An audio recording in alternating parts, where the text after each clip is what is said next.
Kgotla ya di-medical aid e tlhatlhetse ngongorego le Khomišene ya Dikgaisano Diphalane Ngogola e nganga ka gore ditlhwatlhwa tsa diteko tsa COVID-19 di tlhatlositswe go feta selekano ebile ga gona mabaka a totobetseng a seno.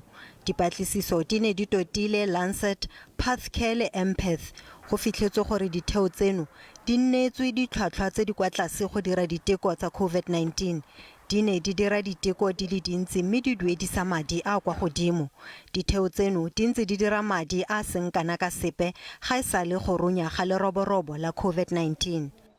Empath and Lancet have agreed to reduce the price of COVID-19 PCR tests from about 850 or whichever prevailing price to no more than 500 rands, including VAT per test with immediate effect.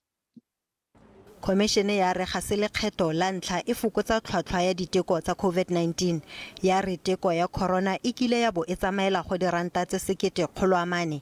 Khomišene ya re e solofela gore go fokodiwa ga ditlhwatlhwa go tla thusa mo ntweng kgatlhanong le COVID-19. The Commission's investigation revealed that the costs for private laboratory firms have in fact reduced on average, thereby increasing their absolute margins.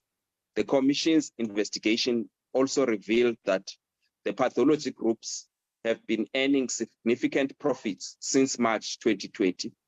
Kgetse kgatlhanong le Pathcare e santse e tsweletse kwa kgotlatshekelo ya dikgaisano. Khomišene e ikuetse go ditheo tse dingwe go obamela tumalano eno le fa e ne e se banna le seabe mo go yona.